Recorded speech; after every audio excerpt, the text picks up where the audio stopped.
丞相，你慢点吃。哎，丞相，你别抢我的。掌柜，给本相再来一碗。唐刘，把珍馐全录还我，这是我祖上传下来的。师傅，时代变了，你炒菜累死累活，一个月赚几个钱？何总已经答应给我投资500万，在你隔壁开太后大酒楼，成本才8块的宫廷御宴酒卖180一杯，我绝不和你同流合污。兄弟们，愿意跟我赚大钱的，跟我走。原本我以为能带领大家将饭馆发扬光大，却不料我林守义也逃脱不了被徒弟背叛的命运。就在我以为一切都已成定局之时，没想到大魏王朝的丞相也遇到了一件不可思议的事情，而这件事阴差阳错改变了我的一生。此乃李清照亲笔述御词抄本，特来献与丞相。下官所呈乃苏东坡《黄州寒食帖》摹本，还请丞相笑纳。丞相，再喜欢这些也得吃饭啊！您今日还是粒米未进。想我萧燕之执掌一国大政，却因为厌食之症行销骨裂。后厨在做什么？丞相，你身子虚，莫要跑太快啊！丞相，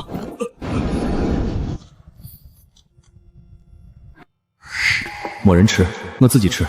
客人全被太后大酒楼吸引走了，再这样下去，下个月饭馆房租都交不起了。哎呦，辣！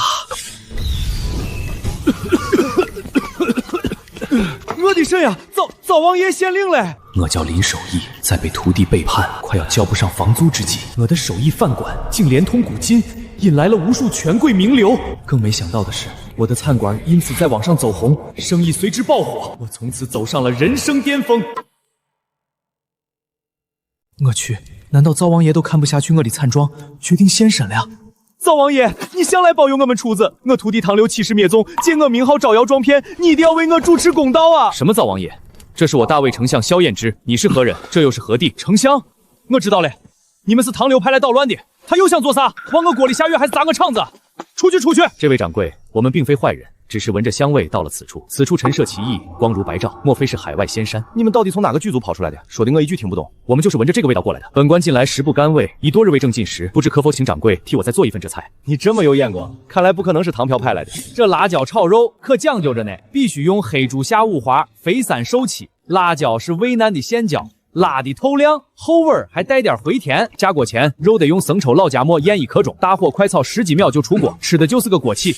看你这模样，馋苦了吧？我做给你们吃。好不容易来了客人，一定要用我的厨艺留下他们。先喝口快乐水，菜马上来。这东西不会有毒吧？风萧萧兮易水寒，壮士一去兮不复还。若要饮用，属下先试。可乐能有啥毒？现在你们这些人被预制菜荼毒的也忒狠了，我看你俩还会吟诗作推。要不这样，你们再来2句，谁吟得好谁先喝。不行，此物既然无毒，理当丞相先品尝。何况我哪里比得上丞相满腹经纶？你跟随我多年，也读了不少圣神书。古云与士别3日，当刮目相待。比划无伤大雅。好吧，那属下献丑了。这俩人还真是宴上印了呀！暴君黄金墙上意，提携玉龙为君死。13，你还是太过少年义气，少了几分韵味。听我来吟：你把疏狂图一醉，对酒当歌，强乐还无味。衣带渐宽终不悔，为伊消得人憔悴。我有主意了，你先喝。你这词确实够味儿。看来这仙家饮品要本相先尝了，属下惶恐。此水甘甜刺激，有如清泉奔涌，又似雷霆入喉。掌柜，此为何物？本相从未尝过这般滋味。丞相，您的胃口好转了？这比宫中的琼浆玉碎还提神。不就喝个可乐吗？至于吗？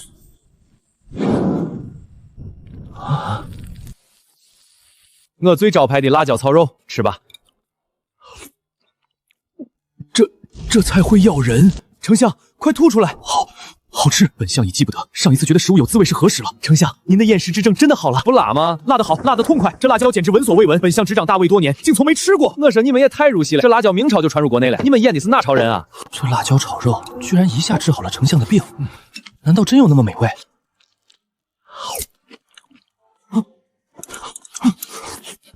丞相，您且慢些，给属下留些。先到先得。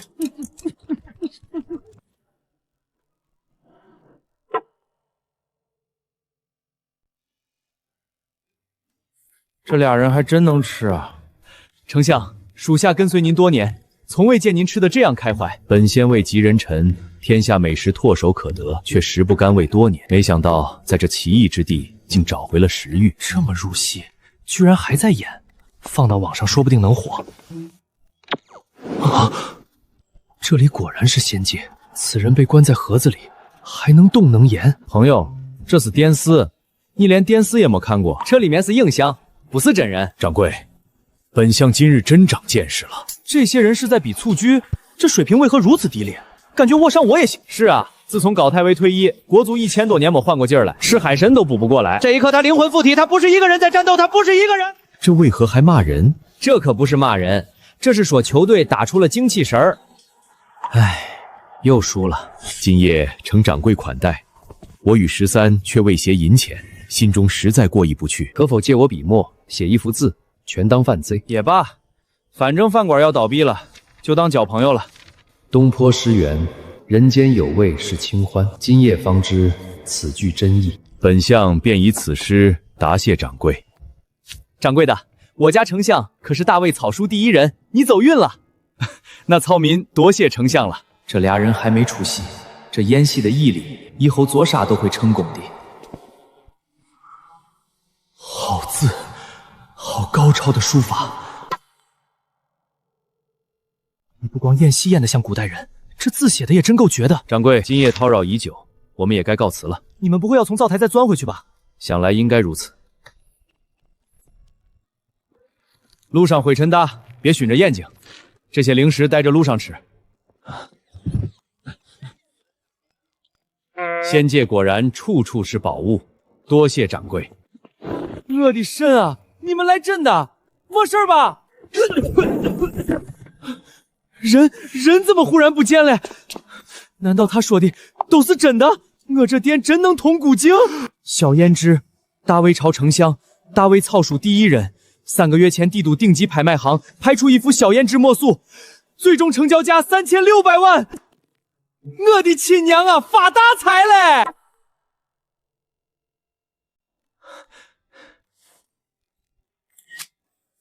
赵哥，我手里有一幅萧胭脂的墨宝，你懂古董，能不能过来替我长长眼？不知道我能不能顺着灶台爬过去？看来不行，咋才能过去呢？林守义，今天是交租的最后期限了，你要是还不掏钱，我就要收店铺了。正好唐老板的太后大酒楼准备扩张，你这店面他要了。师傅，别死撑着了，你这破饭馆一天都没几个客人，开着也是浪费钱，不如关了门，去我的太后大酒楼洗碗，念在师徒一场，我给你开800块1个月。唐刘，你卖假酒挣黑心钱，就没有半点惭愧吗？我当然惭愧，可我越惭愧，钱包就越滚。师傅，守着你那些老手艺都是没有出路的，只有扩张连锁，跟着大老板钱生钱，利滚利才是正道。我错了，我从一开始就不该收你为徒。如果我不收你为徒，今天就不会沦落到这个地步。少废话！唐老板说了，给我3倍房租。今天你拿不出钱，立刻卷铺盖滚蛋！还愣着干什么？搬东西！林老板，我们也不想跳槽的，但堂哥给的实在太多了。崔老板，这间铺子我要卖下来。我这间铺子在成华大道最好的地段，买下来少说得500万。难道还想银行给你贷款？就是，师傅现在这些的信用，恐怕连共享挡车都扫不开吧，还贷款？谁说我要贷款了？我要全款卖下来。你就别逗我们笑了。你要是有钱买我的铺子，我立刻跪下来管你叫爹。这可是你说的。你什么意思？守义，你说的那幅萧胭脂墨宝在哪里？墨宝？什么墨宝？赵哥，你来的正好，东西在这儿，您长长眼，看看值多少钱。你这破饭馆能有什么值钱东西？这东西不会是你自己瞎写的，拿来糊弄我们吧？是啊，从没听过林老板还有这种宝贝，他不会被气糊涂了吧？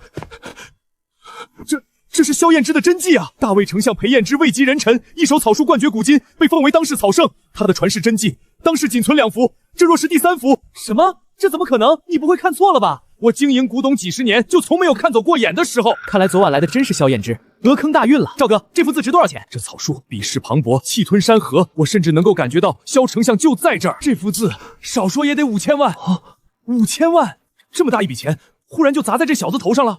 守义，你要是有了这笔钱，别说饭馆不用倒闭了，你就是再开10家都不在话下呀！你这幅字必须卖给我，我这就去取钱，你等着。啊！这不可能，我怎么从来不知道你除了那半本水府，还有这么值钱的东西？一定是假的，我要验货！哎，该抢了是吧？本来想以普通人的身份跟你们相处，好吧，我不装了，我摊牌了，我是千万富翁。还以为林守义连房租都还不上，嘲讽了他一通，没想到居然是隐藏大佬。崔老板，你刚刚说什么来着？爹，刚才是我说话太大声了，您别介意。您想买这个铺面，我这就给你去办过户手续。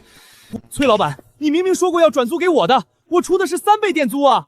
唐刘，林老板怎么说也是你的师傅，你欺师灭祖，我早就看不过去了。你他妈翻脸比翻书还快！赵哥动作这么快，看来这的确是萧燕之真迹。我的饭馆真的连通古代了。早知道林老板这么有实力，就不跳槽去太后大酒楼了。唐刘自己挣了那么多，对我们却那么抠，也不知道现在还能不能跳回去。哼，好徒弟，咋回事嘛？你这个烂怂大酒楼连个人都留不住。这才来了一趟，就已经有半个项目表到账。要是再来几回，我岂不是就走上人生巅峰了？古代人有那么多没吃过、没见过的东西，等萧燕之他们下次再来，一定要给他们一点现代美食的小小震撼。这几天丞相一直拒不见客，不会真不行了吧？听说丞相的厌食症日益严重，看来我们得尽早转而投靠林月玲大将军才行。管家，我大哥到底怎样了？这几日不仅食不下咽，而且神思不属，举止怪异。举止怪异？不知为何，这几天丞相没事就往后厨的灶台底下钻，吓得厨子都不敢生火做饭，府里上下都看不明白丞相究竟在做什么。带我去见他。还是不行吗？自打从仙界回来，我们又钻了无数次灶台，却再也去不了那里。丞相，您别试了，先吃饭吧，这都是府中大厨做的。比起那日的辣椒炒肉，这菜还是寡淡了些。这仙界的辣条和蛋糕滋味都是绝佳，如此美味，一定极为昂贵。掌柜出手可真阔绰。丞相，您都吃了2包了，就给我尝过一回。13，你从前心思纯净，如今怎么也成了这穷奢极欲、贪图行乐之人？不可多吃。小妹，你怎么突然来了？大哥，听说你这几日茶不思饭不想，还天天往后厨灶台钻，到底怎么回事？大哥，你食不下咽，为何不告诉我？你一直最爱吃我做的鸡蛋面，我这就给你煮。不好，小姐做的鸡蛋面尤其难吃，以前丞相都是哄她开心才吃，说不定丞相厌食都跟这事有莫大关系。小妹，你别忙了，我的厌食之症已经完全好了。当真好了？这才刚治好，可不能再吃出毛病来。2天前，我和13偶然闯入一处奇境，遇见一位仙厨，给我做了一道辣椒炒肉。仙境辣椒炒肉，我大魏的美食独步天下，居然还有更厉害的菜式，简直闻所未闻。是真的，13可以作证。是。大哥，你不会病糊涂了吧？现在相府内外都说你举止离奇，原本要登门的官员全都转头去了大将军林月那里。你怎么就是不信？这是仙人所赠的糕点，你尝尝。一般人我可都不舍得给。这是何物？大哥，这真能吃吗？怕不是有毒吧？你放心吧，这东西可比宫里最好的桂花糕还好吃。真的假的？我可不信，这世上有人的手艺比宫里的师傅还好。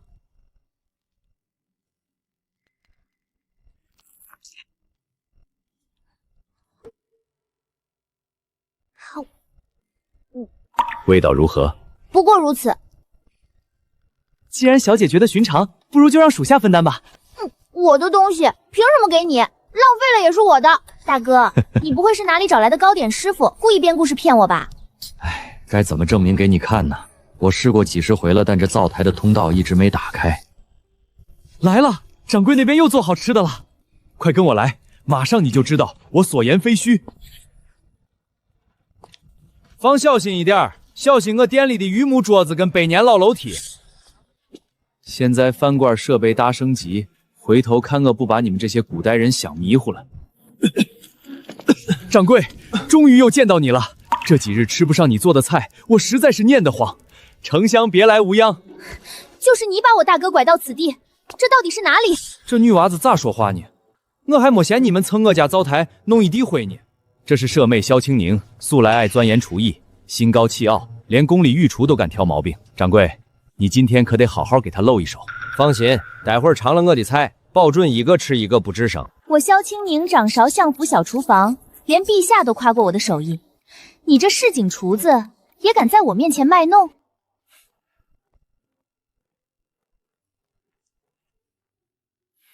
古代制冷工艺落后，你们肯定没尝过冰淇淋。你们古人爱喝茶，这是我用抹茶做的冰淇淋，想必肯定合你们的口味。我对抹茶可相当了解，你的茶好不好，我一尝便知。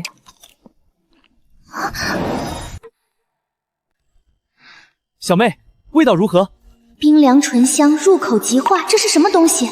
我在大卫居然从未吃过。这冰淇淋的味道简直非比寻常，细腻绵密，入口即化。掌柜，没想到你居然还有这样的手艺，如此冰凉爽口，这怕是大卫最好的冰剑也做不出这样的美味啊！我们这里有冰箱，外面那层单桶也可以吃哦，不够还有。别以为你可以收买我，这不过是茶余糟店，伤不得台面。那你想吃什么？我近来在京城吃了不少河鲜，你若是能做出比京城师傅更美味的河鲜，我就服你。河鲜那还不简单，这回给我们弄一个麻辣小龙虾。小龙虾可是聚餐必备硬菜，对古代人来说闻所未闻，看我不把你们香晕了。掌柜的，这东西真能吃吗？快下厨吧，我已经迫不及待了。这红壳怪物长得如此狰狞，壳硬钱大，也能吃？今儿就让你们开眼，看我的招牌13香小龙虾。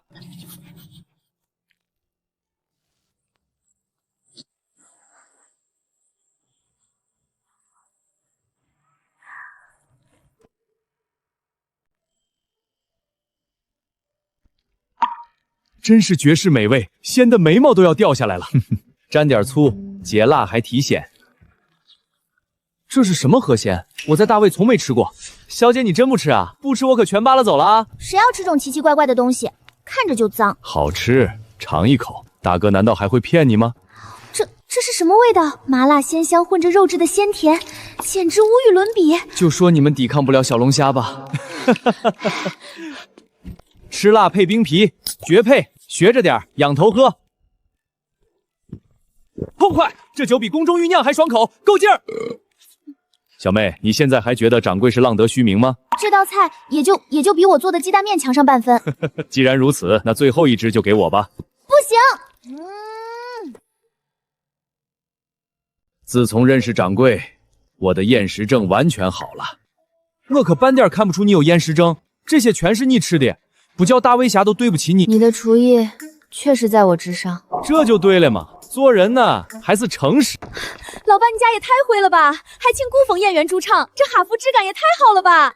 小姐姐长得好好看啊，能合个影吗？合影是何物？要画像吗？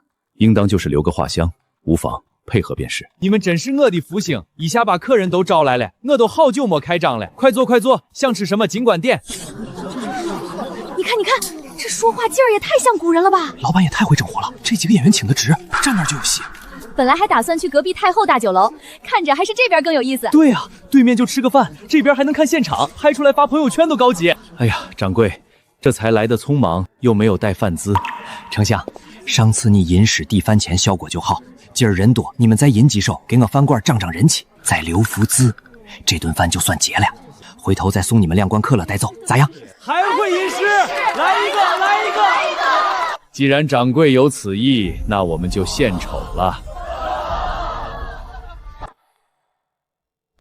莫愁前路无知己，天下谁人不识君。有气势！正是江南好风景，落花时节又逢君。小姐姐人美诗也好。金风玉露一相逢，便胜却人间无数。这水平不去诗词大会可惜了。耗时，小丞相，今天的墨报就要这个。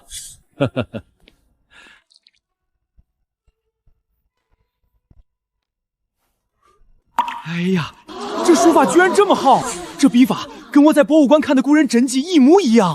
放心，我一定好好保管，回头照最好的装裱店裱起来，挂门口当镇店之宝。这一次说啥也不能卖了。诗曲老香藏神仙饭馆，沉浸式古风体验，菜好吃人还绝，点赞10万加。饭馆古风演员现场吟诗写字，本地必打卡神仙小伙。哎呦，连本地几个大美四号都转发我了，这几个古风演员也太绝了。老板地址发我今晚就去，冲着吟诗写字也得去吃一顿，我这就火了。就这家，视频里那个有演员会吟诗写字的饭馆。快，我可是专门从外地坐高铁来的，再晚就排不上号了。3号桌夹菜，外面27号准备。老板，门口又来一波人。二位里边请，今日宫廷玉液酒有优惠。不吃了，不吃了。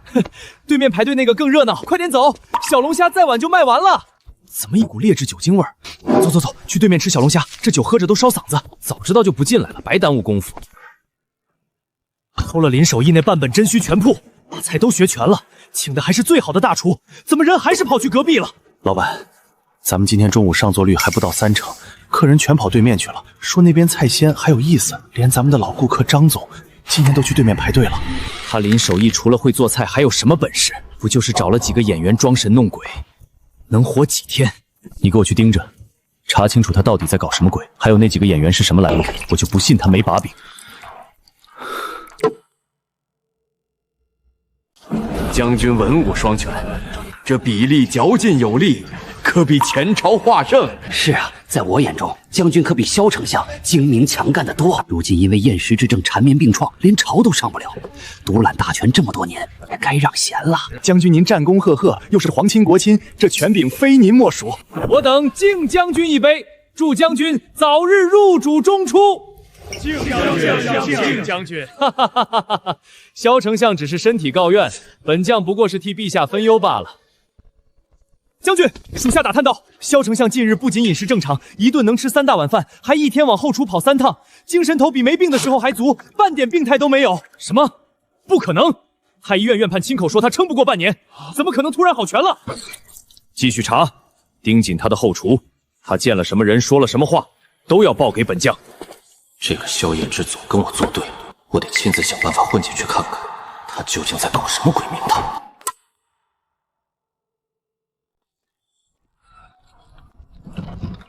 我来送柴的，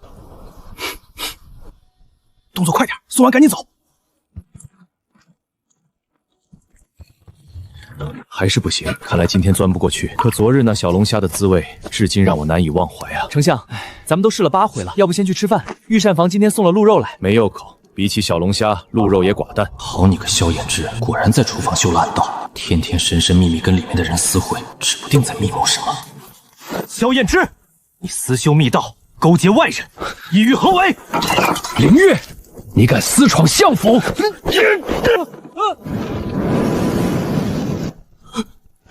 丞相，我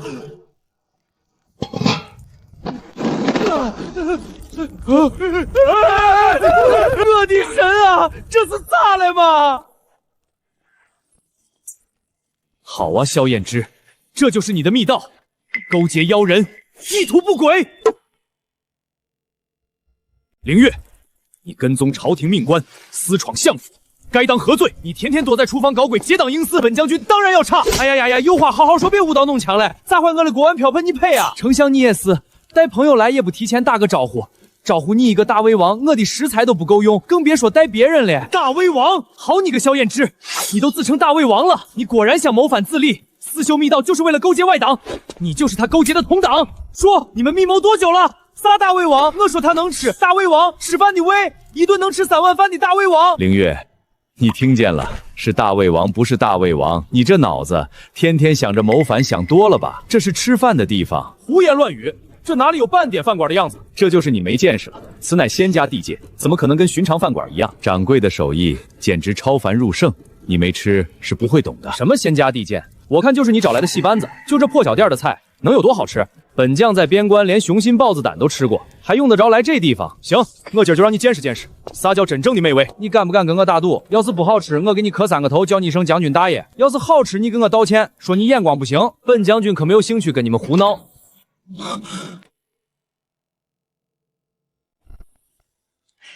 尝尝失敬杂灰，看能不能入得了将军的眼。乱七八糟煮一锅，也敢拿出来献丑？既然你不吃，那本相就不客气了。爽脆麻辣，这味道绝了！掌柜，你还真是做啥都香。这是什么人间美味？慢点吃，没人跟你抢。痛快，勾进！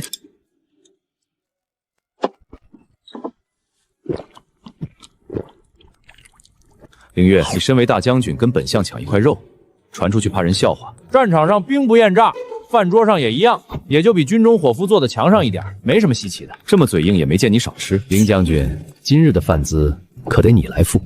前2回我可是送了2幅字给掌柜，现在还裱着呢。你这字挂在这里，忒给饭馆丢脸。掌柜，不如挂我的画。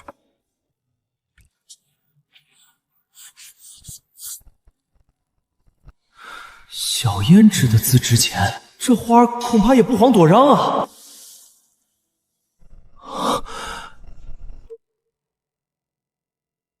多谢将军，想吃什么喝什么，以后尽管招呼。掌柜的，这酒还有吗？这是何物？林将军，你也有怕的时候。方才不是还说什么都见过吗？本将军只是警惕。此物竟能常年结冰，军中若是有这宝物，粮草能存半年。萧燕之，你这丞相府后厨的灶台，关乎国计民额，理应归军部管辖。本将军给你黄金1000两，外加城外3处庄园，换你这处后厨宅子。简直荒谬！这是我萧家祖宅，祖上传下来的，你给1万两黄金也不卖。什么你家的？这么大的机缘神物，自然该为国所用，充作军用才是正道，能保边境10年太平。给你用了，你天天想着打仗，劳民伤财，国库都要被你掏空了。休养生息才是根本。别吵了，别吵了，我有个2全7秘境的办法。咱们两边做生意，互惠互利，咋样？谁也不吃亏。别乱碰，仙家宝物碰坏了你赔得起吗？你碰的我碰不得。哎，听我说完。其实吧，我们这儿不是啥仙界，而是你们大魏千百年后的未来。未来，我们这儿是有很多你们没见过的好东西，但空气水土却不如从前。养殖的鸡都是喂饲料的，菜也打农药，没你们那原生态的鲜。以后你们过来就给我带点散养土鸡、野生菌、没污染的青菜、河里的鲜鱼、山里面的野果，啥原生态带啥。我呢，就给你们换点实用的好东西。好东西。什么好东西？这是能着陆的手电筒，走夜路比火把亮10倍，还不怕风。能看时辰的电子表，不用算刻漏，准得很。这竟能发光如此之亮！夜袭的时候比火把耗用10倍，还不怕风吹雨淋。这就是未来的宝物吗？这是手表，你看几点几分都在这儿，按一下还亮。这个还能定闹钟，到点就响，咋样嘛？我这生意不错吧？成交。手电筒归我，军中有用；电子表归我，上朝看时辰方便。都有，下次来给你们1人带1个，保证不偏心。掌柜的，你要的土鸡和菌菇我先送来了，还有本将这份，今早刚从河里钓的，够不够新鲜？够，太够嘞！小丞相，麻烦你把菌菇给我择干净。林将军，你别杵着，把鱼先搁盆里养一会儿。本将军给你送鱼，还得给你打下手。想吃好东西就少废话。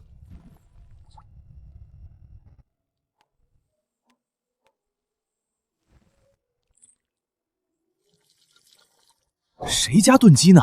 这也太香了！还能是谁？手艺饭馆呗。成嘞，就等饭点上桌。老板今天炖的啥呀？这也太香了吧！哇！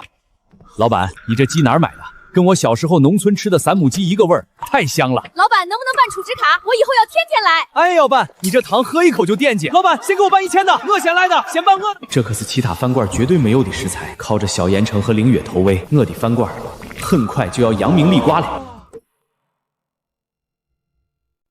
再这么擦下去，桌漆都要擦掉嘞。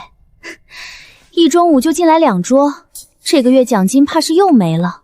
真是邪了门了。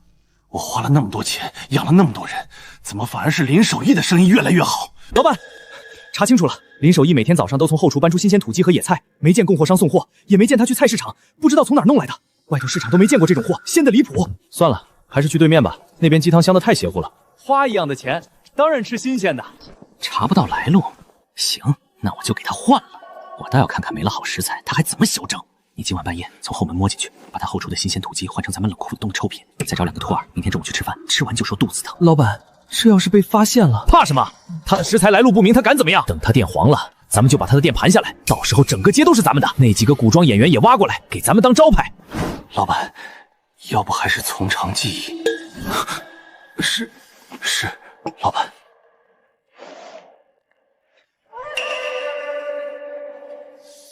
林守义，你给我等着吧！你什么档次？跟我在同一个地方做生意？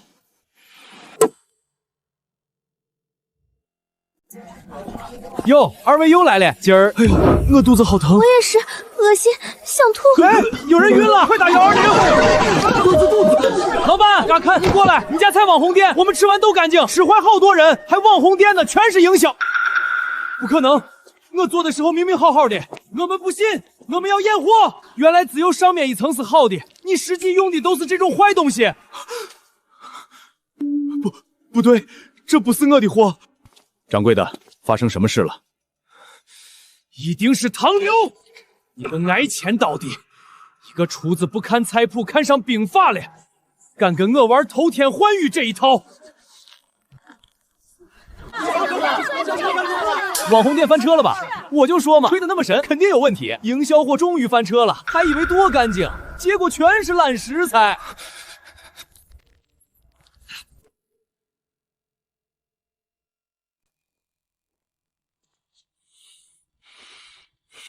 哎，师傅啊，你看这事儿弄的，我早就跟你说，老老实实做菜，别搞那些歪门邪道。你不听，现在名声臭了，以后咋办啊？是不是你干的？师傅，饭可以乱吃，话可不能乱讲啊！你有证据吗？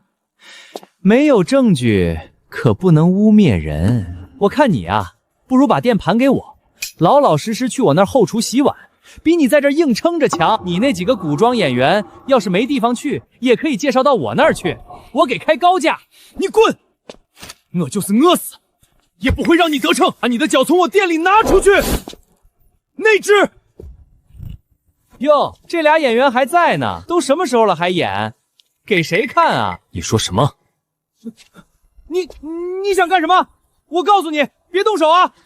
快来看啊！手艺饭馆用劣质食材坑人，现在又要打人了。什么人啊？凶巴巴的。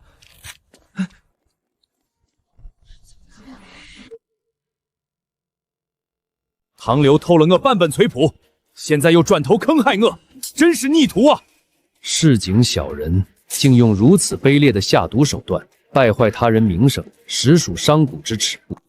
这种鼠辈，现在带我去找他，本将军一拳打断他的腿，看他还敢不敢耍阴招。哎，别冲动，使不得，咱们不能赖硬的，只有人赃并获，才能让他百口莫辩。掌柜说的对，硬来不成，只能智取。丞相有注意。哼。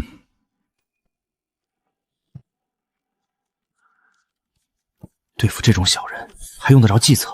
直接冲进去抓了就是。鲁莽，没有证据，他反咬一口，掌柜的清白更难证实。新供应商凌晨3点送货，都是上好的新鲜货，明儿就指着这批货翻身嘞。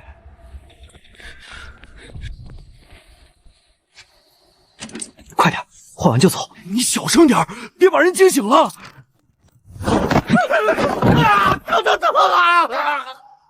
你们方才的话我都记下来了，若是送官，可得遭大罪；若是说实话，交代是谁指使你们的，便放你们走。我说是唐老板，昨晚就是他让我们来换货的。他先给了500块，说事成再加钱，还说要把掌柜的店搞黄。只这一桩？不止，太后大酒楼后厨本来就用劣质冻肉，酒也是酒精勾兑的，真的就这些了。唐刘，这回你的罪行可全都落在我手里了。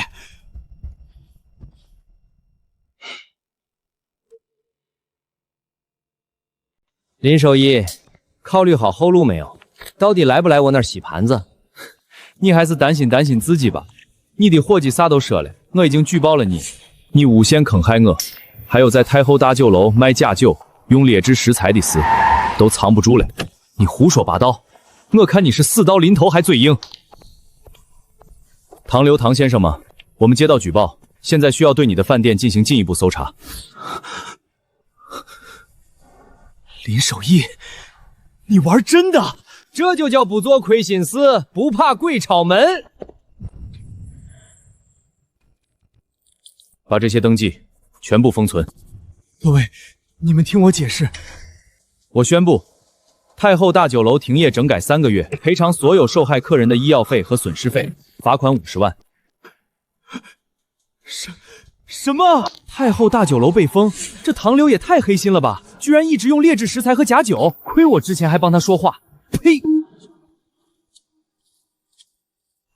林老板，之前误会你了，真对不住。哈哈，莫斯，澄清了就好。还是你这儿实诚，菜又新鲜又好吃。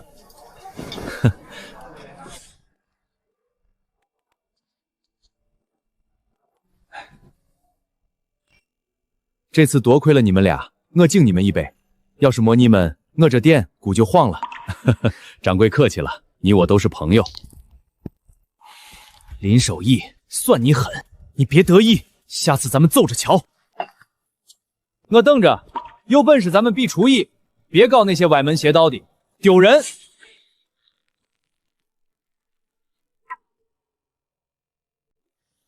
走，我带你俩出去转转，买点菜，也让你俩见见现代世面。掌柜，你们这儿的人都穿这么凉快吗？都给我整不好意思了。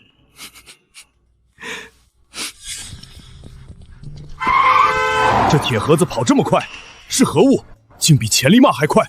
汽车，代步的，烧汽油的，里面坐的都是普通人，不是妖怪。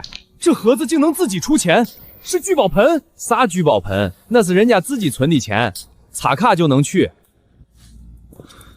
这青菜便宜点，我长期要，每天都来拿。行，给你摸个铃。竟有如此多的吃食，百姓随时能买，不愁温饱，真是太平盛世。这刀够锋利，钢口也好，战场上用来砍人肯定顺手。哎，别乱碰，这是切肉的。不好意思，他头一回来，没见过世面。未来人人有衣穿，人人有饭吃，夜不闭户，路不拾遗。此等盛世，便是我萧某毕生所求啊！那等巨物，若是用来攻城，再厚的城墙也挡不住。若大魏有了这样的宝贝，定能开疆拓土，扬我国威。如今大魏刚平定边境没2年，国库空虚，百姓刚过上安稳日子，岂能再动刀兵？休养生息，百姓安乐才是治国根本。北敌虎视眈眈，年年犯边，你不打他，他就打你。等他们打过来，百姓更遭殃。强军扩土才能护百姓平安。你嘴上说护百姓，可一旦再起兵戈，先被征粮征丁的还是百姓。边关没死人，田里的庄稼先让朝廷自己折腾没了。你只看得见地里那点收成，看不见北敌骑兵一旦踏过边线，烧的是整座城，抢的是整村人。好了，都有道理，和平最重要。咱们先回去，晚上给你们做红烧鱼，行不？老板，你快回来吧！灶台那边又出来2个人，一男一女，说找萧丞相和凌将军，看着特别着急。走，回去。大哥，不好了，南边发大水了，好几个州的良田都被淹了，堤坝决口，灾民遍地，朝廷都乱了。丞相、将军，洪灾来的突然，连下3天3夜的暴雨，淮河溃了3处堤坝，7个县被淹，粮食全被冲毁了，逃难的百姓堵满了官道。陛下已经下了圣旨，急召您2人立刻回宫议事，主持救灾，晚了怕是要出乱子。走，立刻回去。等等，你们那边闹灾，缺吃少喝的，肯定乱得很。我过去说不定能帮上忙。我会做饭，几百人的大锅饭我都能做，还懂点干净饮水、防拉肚子的常识，说不定能用上。掌柜的，那边洪水滔天，危险得很。而且这灶台素来只有我们能穿过来，你未必能过去，太冒险了。是啊，那边乱得很，还有流民闹事，你一个厨子去了也没用。再说从来没人从这边往那边穿，别白跑一趟。凭啥你们能过来，我就不能过去？都是2个肩膀扛一个脑袋，试试呗，大不了过不去再回来。再说了，我也想看看你们大魏朝到底啥样。真要是能帮上忙，我也出份力，总比在这边干着急强。罢了。让他试试，过不去再说。真能过去，多个人多份力。模式。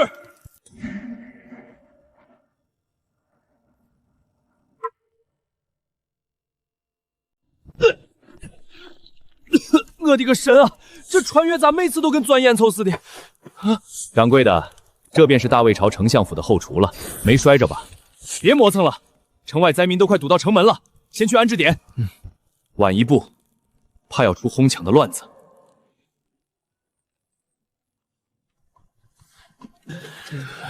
别哭了，进了城就有粥喝。我饿，拉我一把。这灾情咋这么重？比我小时候听老人讲的自然灾害还吓人。丞相、将军，你们可算回来了！官仓的粮食只剩3天的量了，治拉肚子的药材也快用光了。金子还饿晕了好多老人，再不想办法，铁定要出事。丞相、将军，下官夜观星象， 3台移位，未来半月还有连续暴雨，还河上游水位还得涨，剩下的堤坝怕是撑不住，灾情还得往北边蔓延3个县，撑不住就修。立刻传我将令，征调周边3个府县的民夫，再加派3000军营弟兄，连夜加固堤坝，先把缺口堵上，人歇活不歇。不可，如今灾民遍地，青壮劳力大多都逃荒了，剩下的不是老弱就是妇孺。再强征民夫，家里的地没人种，秋收彻底绝收，明年饥荒更严重。当务之急是先放粮赈灾，安置百姓，等雨势小了，再议修堤的事。等雨小了，堤坝早塌了，到时候7个县全被淹，死的人更多。现在多花点力气修堤，是救更多人的命。民夫饿着肚子怎么干活？修堤也要吃饭。现在粮食本来就不够，修堤还要多耗30%口粮，灾民吃什么？将军说的也有理，可丞相说的也是实情啊。哎，别吵了，别吵了，我有个办法，既能让大家吃饱饭，又不耽误修堤坝，两全其美。我那边有一种东西叫压缩饼干，巴掌大一块，顶1个成年人1顿饭，体积小，分量轻，用马车拉一趟，顶拉10车大米，运过来给灾民和修堤的民夫吃，剩下来的运力还能多运药材和工具。竟有此等神物！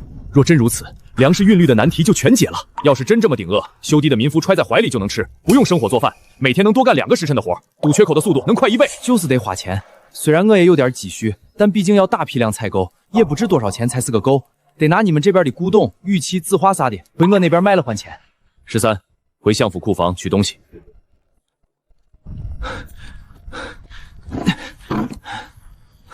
这些都是历年宫中赏赐，拿去换钱，只要能救百姓，多少都值得。我的神啊，这都是好东西啊，放在现在不知道值多少。一时匆忙，这只是找出的第1批，后面还有。我也派人去搜了，很快送来。来不及了，先卖这一批。等我去就来。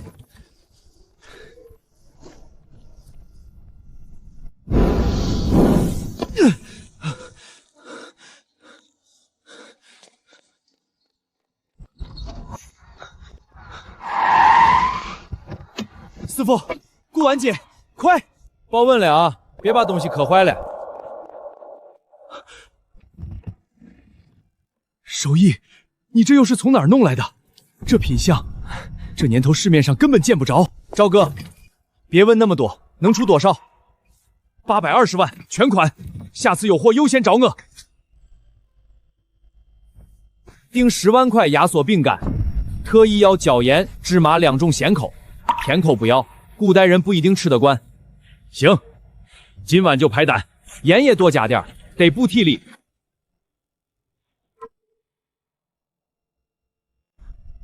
这么点小饼子，我一顿能吃10个，能顶啥用？你先吃，吃完半个时辰，要是还饿，我再给你发。哎，还真饱了，肚子里实实在在的，真能顶饿！你可别哄人，这么哄你们，胃里刚才还空得慌，这会儿真撑住了。这下信饿了吧？大家排好队，所有人都有份儿。太好了，咱们有救了！真是老天爷开眼啊！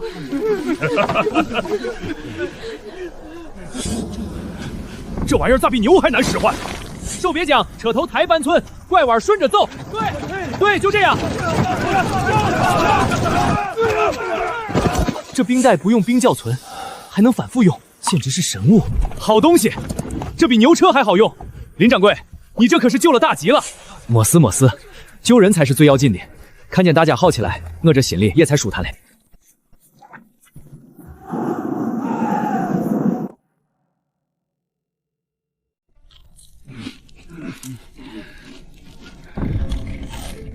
不成，光啃这个不行，我得给他们弄口热乎的。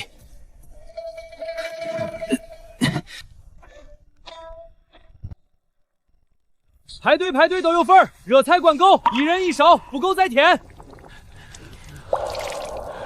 这味儿闻着就像过年，给娃多添勺行不行？他饿1天了。都有，先别急，后头锅里还炖着嘞。这一定是灶王爷下凡了，来救咱们老百姓的命啊！可不是嘛，要不是林掌柜，咱们早饿趴下了。林掌柜就是活菩萨呀！就是他，那个林掌柜，听说一口锅能管上100号人的饭。不是灶爷显灵，哪来这么多吃的？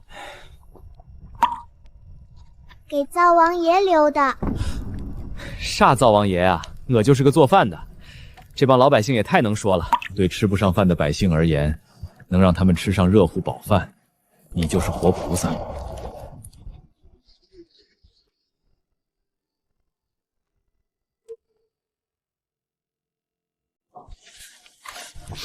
今天这锅比昨天还香。林掌柜一来，连萝卜都能炖出肉味儿。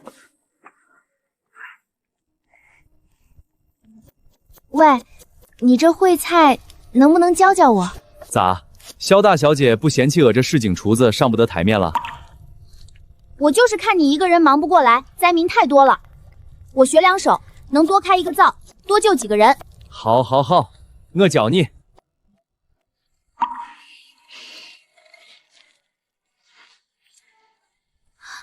这是什么仙家宝物？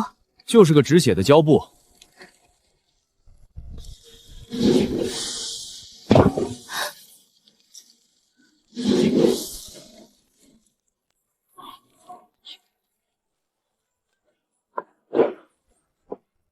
你悟性不错，眼看就快要出师了。那你就教我下个菜，我要把你的本事都学全了。好，好，好，好徒儿，师傅教你。可惜我祖上就传下半本《真修全录》，剩下的都失传了，否则我还能教你更多。对了，这《真修全录》也许在大魏朝还未失传，说不定我能想办法找到它的全本。若是那样，我的厨艺一定能更上一层楼。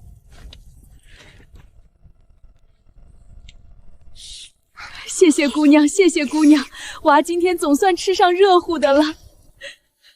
谢谢你，这是我第一次觉得做菜不只是给大哥做着哄他开心，还能真真切切帮到很多人。民以食为天，你让老百姓们吃饱了，他们感激着你，你自然开心的不得了。听说没有，灶王爷下凡不光自己来了，还带了个灶王奶奶。怪不得呢，一个掌火，一个掌锅，配得很。胡说什么？我不是。笑什么笑？笑你的皮去！笑，我这就笑。大人，这是淮南3州送粮的抵当，还有这半月国库拨粮的存册，都在这儿了。淮南3州送粮文书没有，河东借粮回支没有，国库拨灾粮印当还是没有，怎么会一笔都没有？萧衍之搞的粮食，难不成真是从天上掉下来的？大人，小的这2日盯着相府，看得真真切切。萧丞相每天都往后处里钻，进去不过半个时辰，就会多出几箱粮食，前后都没人送货。账上查不着，库里对不上，人却能凭空变出粮食。萧衍之果然藏着什么宝，派2个人日夜盯着相府后厨，他什么时候进去，带了什么出来，一字不差报给我。是，我倒要看看他的粮食到底是从哪儿来的。大人，属下已经确认了，没人送货，也没人搬东西，那些粮食就是从相府后厨凭空出现的。大人，那灶台真的凭空变出了粮食？凭空变粮食？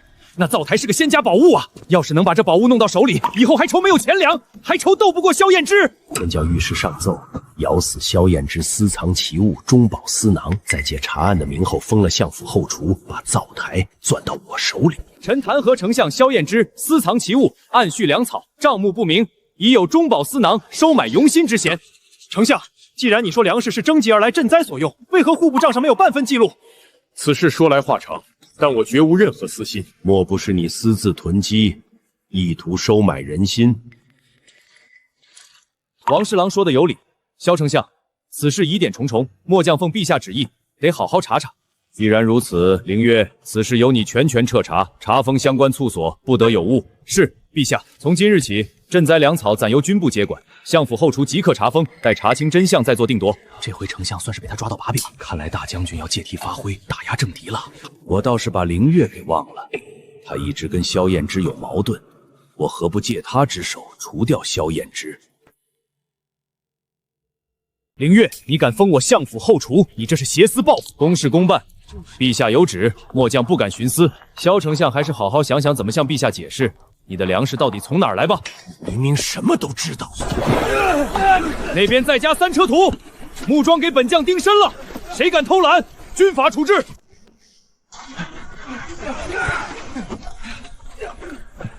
放那儿，回头再看。丞相，这是凌将军那边催的木料和麻绳，照数拨过去。丞相，要不要请将军过来再商量商量？不必。凌将军，下官知道你跟萧丞相不和已久，实不相瞒，我已查出那灶台是个能凭空变出钱粮的宝物，不如你我联手夺了这灶台，以后钱粮取之不尽，取代萧衍之不过是早晚的事。到时候这大魏的天下，将军您说了算。我正好也一直看萧衍之不顺眼，王侍郎的念头正合我意。我就知道大将军勇略过人，能明白臣下的苦心。王侍郎这些宝贝是哪里来的？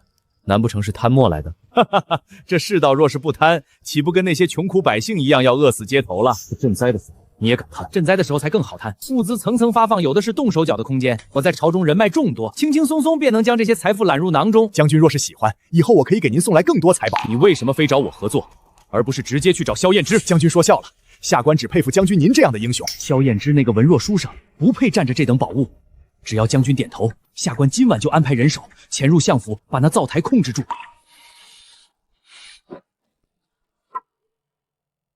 大赌王怀安，你竟敢觊觎神物，贪墨赈灾粮，还意图挑唆朝臣，谋逆犯上！陛下，萧燕之，你们怎会在此？王侍郎，你栽赃本相，私吞赈灾款，密谋抢夺宝物，桩桩件件都够你灭九族了。你有什么话可说？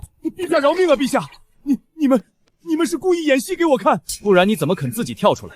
你真当本将是那种为了私怨误了国事的人？救灾大事面前，我与丞相岂会真的翻脸？我们从朝堂上就开始演戏。故意做出决裂的样子，就是为了引背后搞鬼的人现身，抓出赈灾时还在祸害朝廷和百姓的害虫。臣愿把灶台献给朝廷，绝无私心。之前让爱卿受委屈了，既然如此，就传钦天监前去研究此物。来人，彻查王怀安及其党羽，所有赃款赃粮一律抄没，尽数充作赈灾之用。陛下饶命啊！户部侍郎王怀安贪墨赈灾粮款，着即下狱查办，抄没粮食白银，尽数拨归灾区。狗官活该，拿咱们的救命粮发财，该死！你俩今天怎么回事？居然一句都不吵吵，反而这么客气。今日跟萧丞相一起做了件为民除害的大事，这次多谢林将军配合。少来这套，我不是帮你，我是为了大魏百姓。以前总觉得你文绉绉的，做事磨磨唧唧，这次算你靠谱。彼此。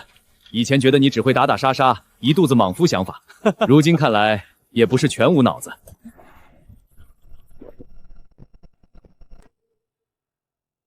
陈家庄李二顺1袋种子2000干粮，领完就走，后头莫堵着。领着了，这就回乡种地去。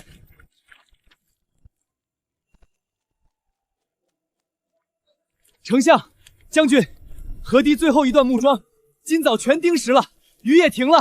丞相、将军，下官有要事求见。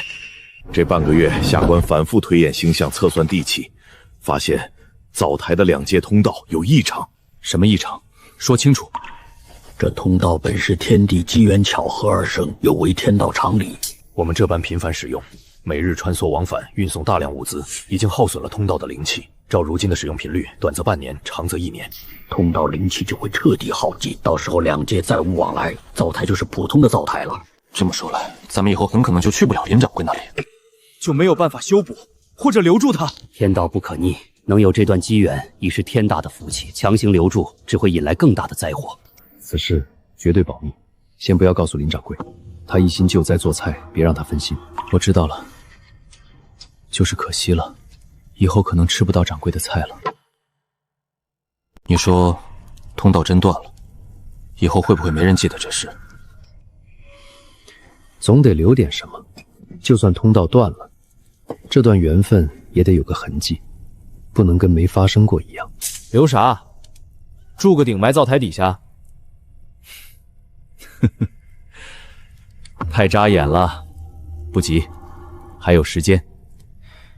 等灾情彻底过去，咱们再慢慢琢磨。总得留点东西，证明我们去过他那边，也证明他来过我们这儿。小大人，林将军，你俩坐这儿干啥呢？刚做的琉璃丸子，快过来吃，再不吃凉了就不好吃了。你俩最近咋回事？天天凑一块说悄悄话，是不是藏啥好吃的了？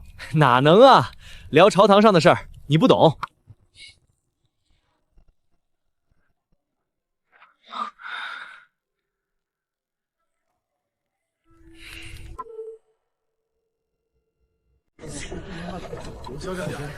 多谢丞相，多谢林掌柜，俺去种地去了。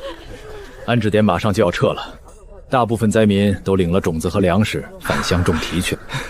鄂这回算是做了件积德的大好事，等回头回到饭馆，咱们好好庆祝一番。林掌柜，这位老先生说一定要见见您，说有东西要亲手交给您。老人家，使不得，使不得，使不得！您这是干啥？有话慢慢说。先生，老朽活了72岁，从没见过像您这样的好人，救了我们全县百姓的命。老朽祖上是前朝御膳房的总管，家里传下来一本食谱，跟您做的菜味道很像。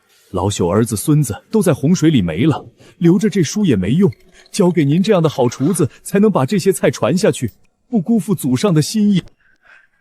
真善全录，这是我祖上失传的食谱。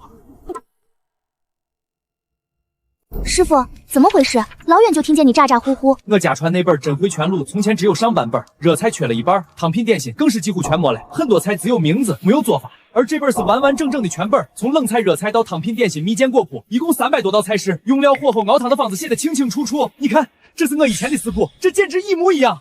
靖和元年，大旱3月，颗粒无收，民相食，御厨散落民间，食谱大半遗失，仅存残卷。原来当年闹大饥荒，祖上的食谱在战乱里丢失了，传下来的只剩残本，所以我手里的才是缺的。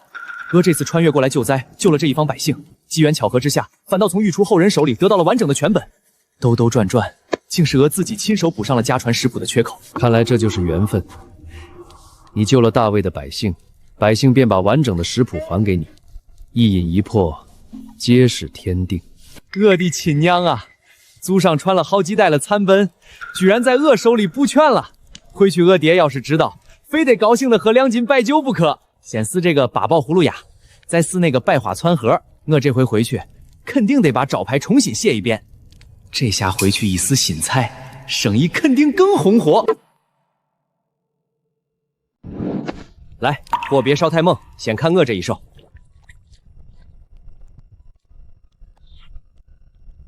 这也太鲜了吧！这镇回全录果然名不虚传。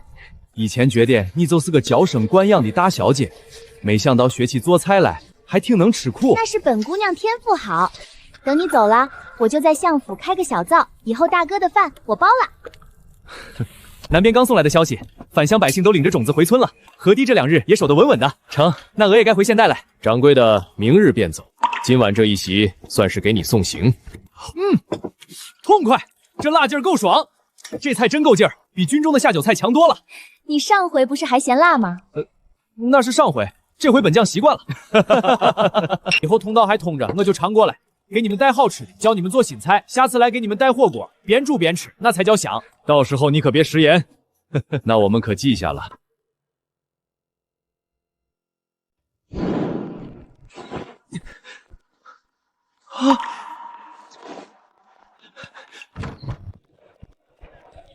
老板，这条鱼给我留着，要活的。还有这边猪拌油给我切一块，快点。得嘞，今儿刚到的，鲜着呢。你今儿这是要做大席啊？差不多，我要试新菜。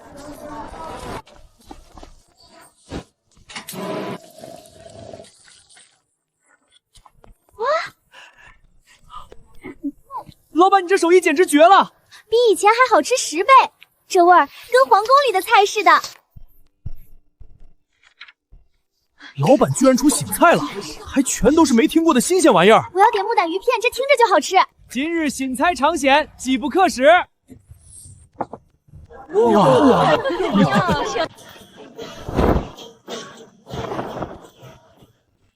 老店新开，宫廷御膳半价，今天进门就送甜汤。怎么样？我就说，只要装修上档次，价格够低，客人肯定回来。那小破馆子火不了几天。是，唐总，等新鲜劲儿不过，没人愿意蹲在他那小地方吃饭。什么玩意儿也敢叫宫廷御膳，跟对面寿衣饭馆比差远了，白给都不吃。以前没对比不觉得，吃过寿衣饭馆的菜，再吃他家的，寡淡的像白开水，还卖这么贵，抢钱呢？怎么回事？客人为什么又跑光了？老板，你不知道，隔壁也推出了宫廷御膳，客人都说那边的好吃，一下都不来了。林守义什么意思？这是故意跟我对着干？你去手艺饭馆假装客人，把那3道新菜都点一份，边吃边记味道和用料，回来一字不差告诉我。我当是什么稀罕东西？不就是普通的鱼和丸子？哼，我也是林守义教出来的，还能做不出来？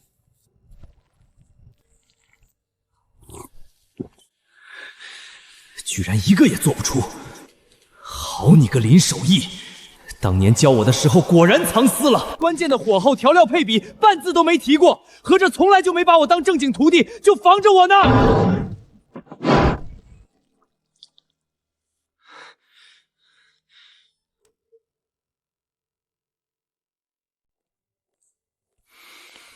师傅，好久不见啊！如今发达了，藏着掖着的好东西都拿出来了。当年教我的时候，怎么没见你有这么多宫廷菜啊？当年你基本功都没练扎实，切个土豆丝都粗细不均，教你宫廷菜，你做得出来吗？你就是故意藏私，你怕我学会了超过你，所以留了一手。枉我当年还把你当亲师傅看。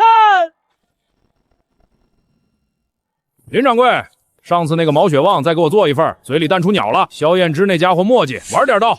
哇，又来一个新的古风演员，这个好帅啊！武将范儿，这气场绝了，比之前的丞相还带感。家人们快看，手艺饭馆新来的将军演员，太有那味儿了。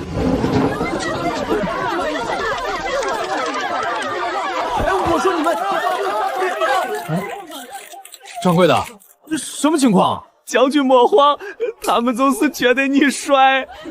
你们让我进去，你们林守义，你给我等着！手艺饭馆惊现真将军，点赞都8万了。昨天那个视频我刷了10几遍，今天说啥也得拍到真人。你快把滤镜调好，他要是一出来，咱就冲上去合照。家人们，这家店不光菜好吃，连演员都特别敬任。你们看啊，这位将军从进门到坐下，全都像从古代穿过来的，说话语气、走路姿势，连看人的眼神都特别带劲。将军，能合个照吗？不慌，站好让大家拍张照就成。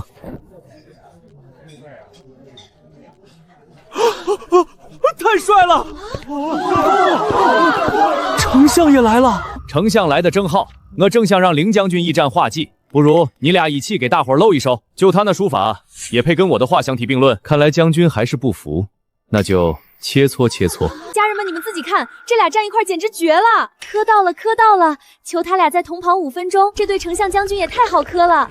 我们专门从林氏开车过来，就为了吃顿饭，顺便拍2张古风演员。给我找几个水军，去网上刷差评，就说他家菜不干净，吃了拉肚子。再找2个混混去店里闹事，砸他的招牌，我看他还怎么活。是，我马上去办。老板出来，我吃你家菜吃坏肚子了，赔钱！不赔钱今天别想开门。哪儿来的泼皮，敢在这儿撒野？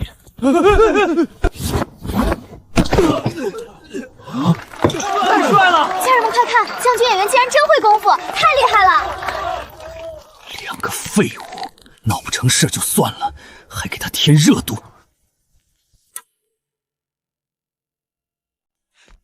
老板，这个月营业额翻了3倍还多，比太后大酒楼巅峰时期还高。现在挑成华大美食街就属咱们家生意最火。行，莫别忙活，这个月所有人都发奖金。谢谢老板。唉，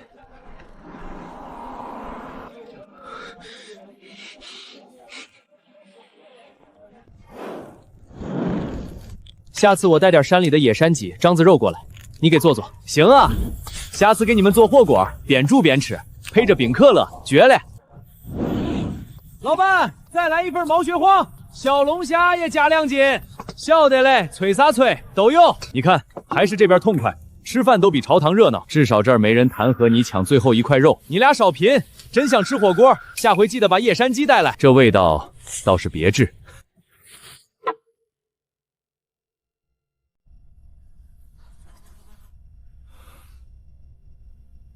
对面人又满了。是，今天一开门就排队，连外地来的都不少。一天到晚没人上门，养你们吃白饭吗？老板，不如您跟林守义摆台打擂，就赌谁输了滚出成华大道。您是他正经徒弟，真要赢了，他那点名气不就全归您了？比就比，要玩就玩大的。我要让他当着整条街的人输得翻不了身。啊！林守义，敢不敢跟我比一场厨艺？哟，来砸场子了！先说赌什么？就赌谁输了，谁卷铺盖滚出成华大道，永远不许在这条街开店。放那儿吧，我接了。你避就避，别砸我案板，刚还的，跪着呢。谁耍无赖谁是孙子！3天后，成华大道中心擂台，谁不来谁认输。行，我去。好，林老板狠狠干他！我给你们现场直播。真要打擂，还是师徒俩？快拍快拍，这下有热闹看了！师徒反目，成华大道食神争霸赛，这标题够炸！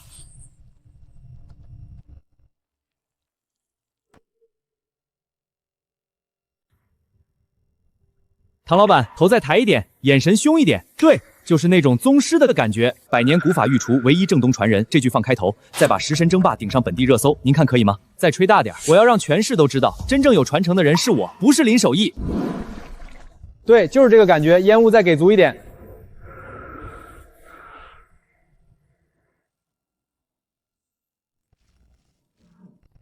老板，澳洲6头豹50只。空运当日达，关东特级辽参1斤8000，云南新鲜黑松露按克算，还有可食用金箔，专门给您摆盘用。买，都买，只要赢了林守义，这点钱10天就能赚回来。这次擂台上，我要拿最贵的食材，把他打得找不着北。小龙虾也加2斤。老板，你看，网上都快把头吹上天了，说他是什么国际级大厨，还说他这回要用顶级食材狠狠干翻咱们。吹就吹呗，罪账在别人身上，我也管不了。那咱要不要也买点贵的？什么鲍鱼、海参、黑松露，先把场面撑起来，不然真输了咋办？撑啥场面？做菜又不是比谁花钱多。你看这萝卜，3块钱1斤，慢火熬2钟头，比肉都香。确实鲜得很。若只靠银子堆出一道菜，那也算不上本事。就是打仗也不是谁盔甲贵谁赢，得看真本事。林老板说得好，我们支持你。到时候我去给你当啦啦队。对，到时候我也去现场，看你怎么收拾你那白眼狼徒弟。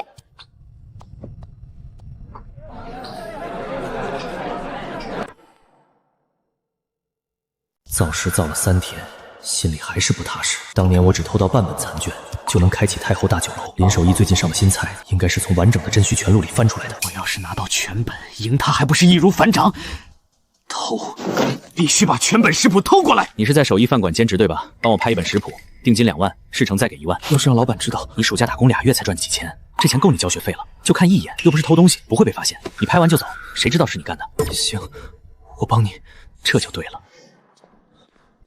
快点，快点！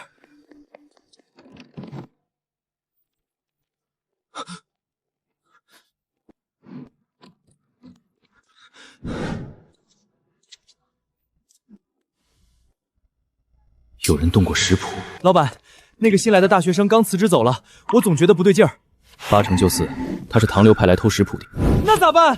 唐刘有钱，现在连食谱都学全了，咱们怎么赢？莫斯，有人想看就让他看，我还有绝招。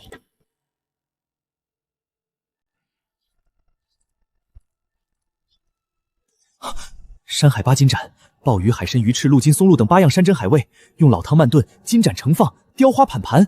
就是他，用这道菜准能赢。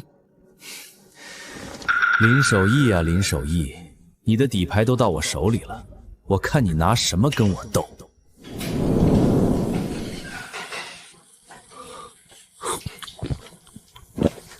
海参发了3天还这么硬，会不会干活？腥成这样也敢端给我？重新熬，熬不好都别吃饭。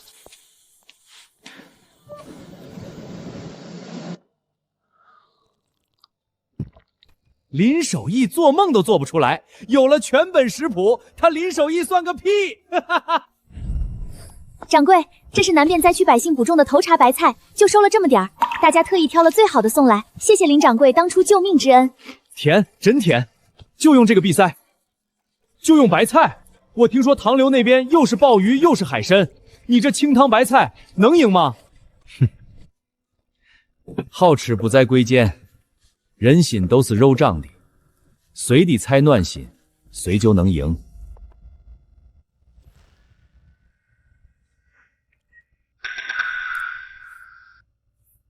食神之味，势在必得。哈哈哈！别挤别挤，一个个来，50位大众评委随机抽，抽中了的明天准时到场。37号张桂芳。哎呦，这不就是我吗？你这老太太手气也太好了，明天我也去当回最公正的评委。唐老板，明天这场擂台赛你有几成把握？把握？我只担心明天有人输得太难看，下不了台。口气不小啊！先录着，明天说不定能上热门。网上都说您这次要做公平大赛，是真的吗？我会让大家见识到真正的古法宫廷菜。某些网红店靠营销、靠演员博眼球，终究走不远。林老板，你明天真拿这个上台啊？咋不行啊？你别看它长得普通，做好了一样香。唐刘那边可带了一大队人，你这边就你一个。做菜又不是打群顶，人多顶杀用。丞相将军真来了，快拍快拍，他们是来给林老板助阵的。掌柜的，明天狠狠干，别给那小子留脸。掌柜的放开心，我们信你。往后退点，都往后退点。退啥呀？再退就啥都看不见了。我站这儿正好，今天必须从头拍到尾。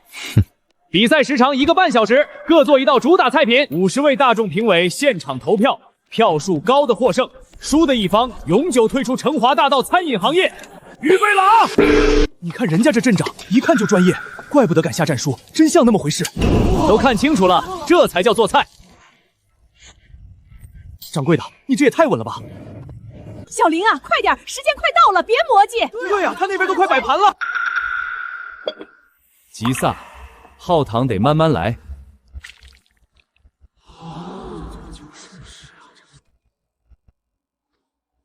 成了。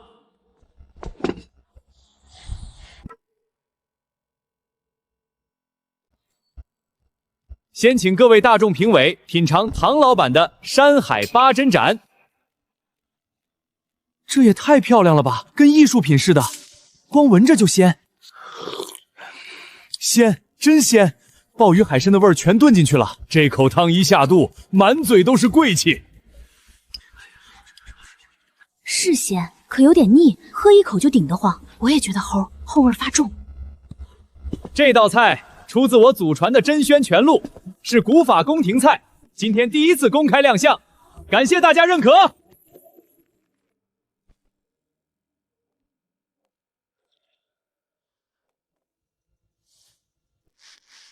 就这，开水煮白菜。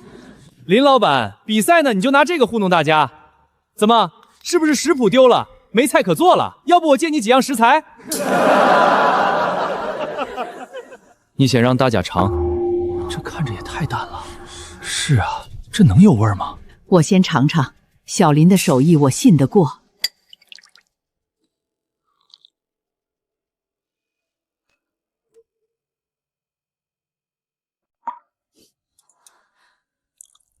这汤跟我老头子当年给我做的白菜汤一个味儿，看着清，喝着鲜，甜丝丝的，暖到心里头了。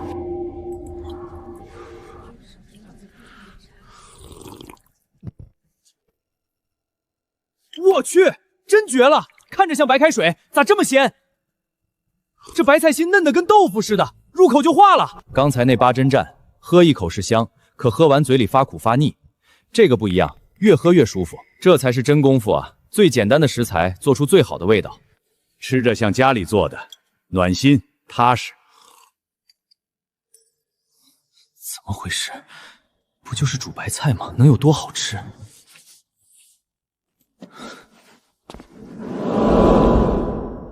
韩流3票，林老板都17票了。31、32、33，我就知道掌柜的能赢。还没念结果，叫唤什么？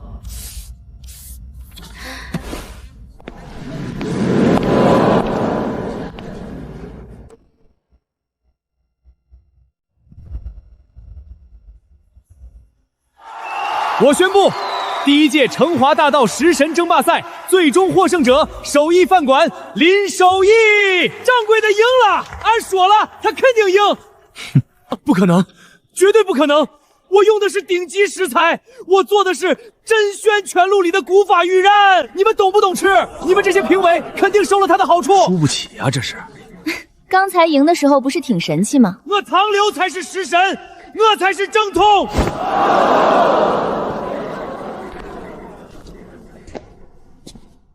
唐刘，我问你，你做菜到底是为了啥？是为了赢，为了赚钱，还是为了让吃的人心里暖和？厨艺最高的境界，不是把菜做得奢华，不是把食材堆得多贵，而是让吃饭的人心里能暖一点，日子能凉堂一点。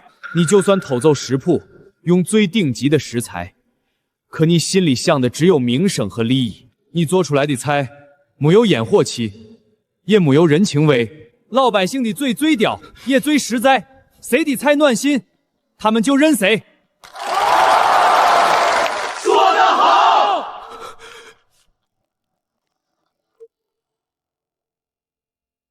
你们合起伙来坑我，我不服！我要重新比。小唐，你做人不地道啊！当初你偷师傅范本味谱跑了，这是谁不知道？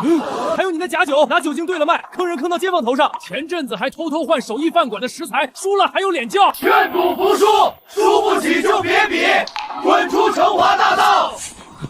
你们跑什么？老板，这活我们干不了了。你给我等着！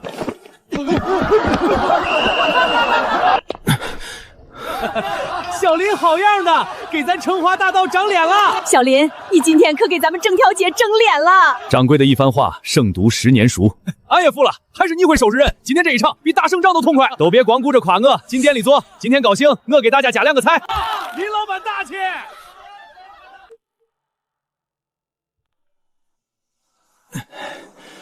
这家前阵子不是还挺风光吗？风光啥？名声坏了，客人早跑光了。做生意啊，还是得讲良心，不然铺子开得再大，最后也是白扯。王主任，快里边坐。小林啊，出来说2句。主任，啥事这么正式？食神争霸赛你赢了，给咱成华大道挣了大明星。唐刘那铺子到期收回来了，旁边还有3家空门面，也都是街道办的。我们合计着。想问问你有没有意向把这一排都承包下来，打造成特色美食街，只招正经手工手艺的摊主，也给老匠人找个落脚地方。整条街，我一个人撑得起来？你人品手艺，街坊都信得过，租金给你算市场价70%，水电也有补贴。就一条，不能搞预制菜那一套，得把老城区这股烟火气守住。小林，你就干吧，俺第一个报名。我这小车推了30年。风吹日晒的，早想有个正经铺子了。就是别让那些连锁预制菜店子把地方占了。小林，你领头，我们都捧场。行，我干，就叫手艺美食街。我不光自己做菜，还要让所有凭手艺吃饭的人都有个实战的地方。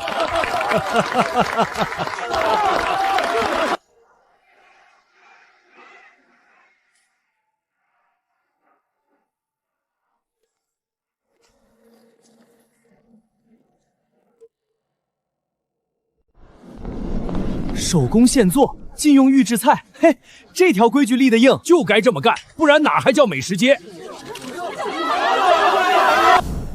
林老板，俺报一个名，铺子开了半年了，我这手艺还热着呢。我们2口子是陕西来的，凉皮手艺是婆婆传下来的，保证手工现做。我别的不敢吹，糖糕一出锅，外脆里流心，这条街的小孩都认我。好，不要急，大家排队一个一个来。林老板，通融一下，我就租个最小的摊位，卖料理包加热的盖饭，不占地方。入场费我给你翻倍，每个月再给你分红。你趁早别打这个主意，我搞这条街就是不想让预制菜把正经手艺人挤得没饭吃。你这一套进不来。现在谁不用预制菜？跟钱过不去有意思吗？你徒弟要是早点学会做预制菜，还用拜你为师？正因为要教徒弟，才更不能碰这些东西。学做菜先学良心，心歪了，菜就挣不了。你请吧。老板，送上门的钱都不要啊？钱要赚，但良心不能丢。我要是收了它，这条街就变味儿了。对不起这些信任咱们的人。好家伙，入选美食街的名单出来了，全是正经手艺，这条街以后可又得吃了。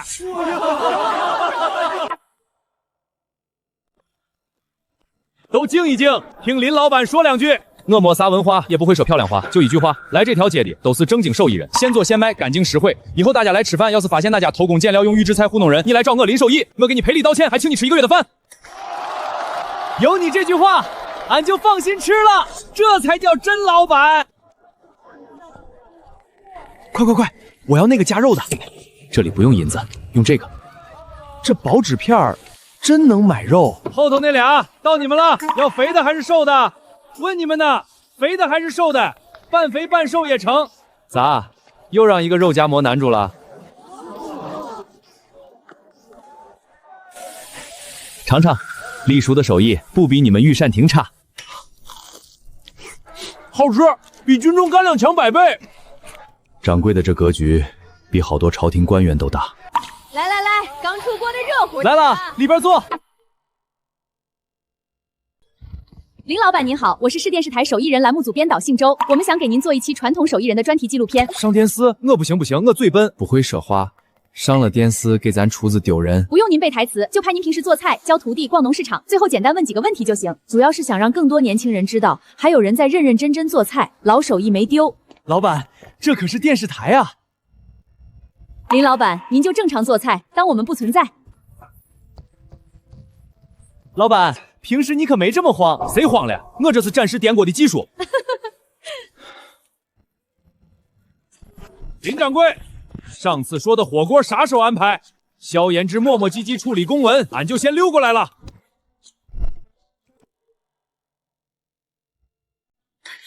林老板，您这还有特约演员啊？这将军气格也太绝了！正好我们节目缺个古今对比的彩蛋，能不能让这位先生一起录？就演古代名臣穿越到现代的反差感，绝对爆！不是，他不是演员，演本将本来就是将军，还用演？好，这状态太好了，就要这种天然的。还有一位，不如两人一起拍，效果更好。既如此，便陪掌柜的录一期，也算留个念想。太好了，咱们这就抬。老师您好，您扮演的古代将军角色，体验下来觉得现代美食和古代美食最大的区别是什么？区别很大，尤其那个叫可乐的快乐水，气足味甜，比军中烈酒还上头，就是喝多了容易打嗝。这演员也太入戏了。好，这段千万别删。老师，听说您还会书法，麻烦您随便写2笔，让观众看看。老师，您这是临谁的帖？这水平比省书写很多老师都强。瞎写的，写了几10年，顺手了。林老板，您就当平时跟客人聊天。林老板，现在餐饮行业都在做预制菜，出餐快，成本低，赚的也多，很多老店都跟风转型了。您为什么非要死磕手工现做，还花这么大精力搞美食街，给手艺人腾地方呢？我就是个普通厨子，不懂啥资本运作，也不懂啥风口，可我知道做菜是个良心活。预制菜热一热就端上桌，是快是赚钱，可那不是做菜，那是加热食品，时间长了，厨师都不会颠勺了。小孩从小到大吃的都是料理包，都不知道正经现炒的菜是啥味儿。上次有个中学生来吃饭，吃完跟我说：“叔叔，原来现炒的菜是这个味道呀！我爸妈平时做饭都用料理包。”那一瞬间，我心里真挺难受。所以您才想做这条街？我开饭馆不是为了赚多少钱，就是想守住做饭的良心，守住这点老手艺。预制菜满天飞的日子里，我想给正经手艺人留个春天，让大家知道。还是有人在认认真真给你做一碗热乎饭。林老板坚守老手艺，守的是味道，更是初心。说的太实在了，老板，你上电视要火了！林老板，本地台收视破纪录了，网上转发也爆了。好，只要能推广传统美食，就是好事。就是这儿，我昨晚看完节目，特意坐最早一班高铁来的。俺也是，今天非得把整条街吃一遍。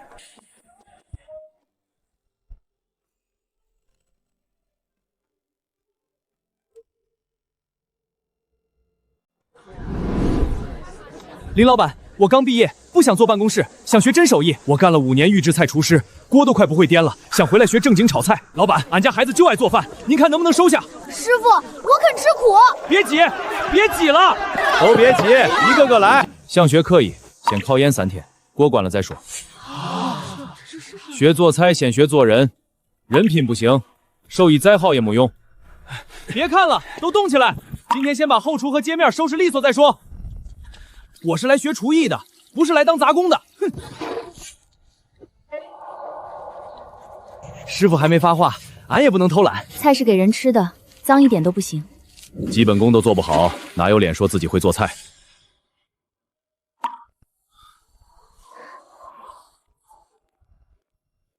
来了20多个人，最后能留下的就是你们仨了。都坐，别杵着。我第一天故意把50块钱叼在菜筐旁边，你捡着了咱没揣兜里，俺捡着了就放收银台了。俺娘说出门在外不能贪小便宜，不是自己的钱，拿了心里不踏实。昨天有块五花肉有点变味了，你咋直接扔垃圾桶了？不心疼？那可是好几十块钱的肉。坏了的肉不能给客人吃，吃坏肚子怎么办？做生意得讲良心，多少钱都不能省这个心。你以前都是大酒店的厨师长，过来让你摘菜扫地，你不觉得屈才？基本功都做不好，谈什么厨师长？我以前就是太追求花里胡哨的摆盘，忘了菜本来的味道。林老板，你能守住良心，我就愿意跟着你学，从头再来也没关系。行，你们3个，我收下来。真的？我想开玩笑。师傅，别整这虚的，以后好好干活，别给我丢人就行。是。今天你们拜我为师，我先教你们一句话：厨艺有高低，但良心莫贵贱。做出来的菜先过自己的良心，再端给客人。传来的规矩到你们这儿不能坏了。记住了。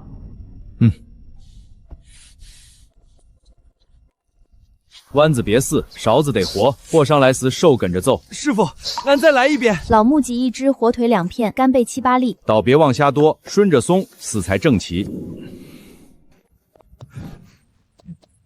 掌柜的这也算开宗立派了，手艺传下去就断不了。跟练兵一个道理，苗子选对了就有后劲儿，以后这美食街就是他们的天下。对，就这么拿。货到这儿，手别锁。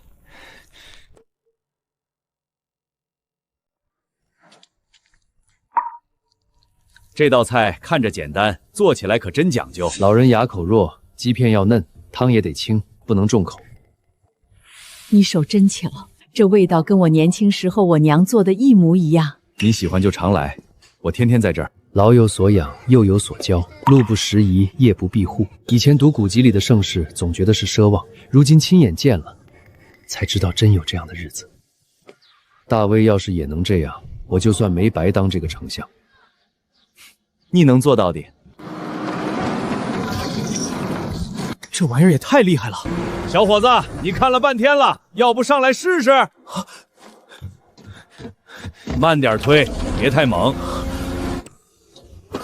一铲子下去，顶10个人挖1天。要是上次修大壁有这东西，洪水根本不算事儿。你俩有没有觉得这火最近弱了些？而且你们俩这2天从灶台那头钻过来，身上的灰都比以前重，是吗？掌柜的，你不会看花眼了吧？我还没到老花的年纪呢。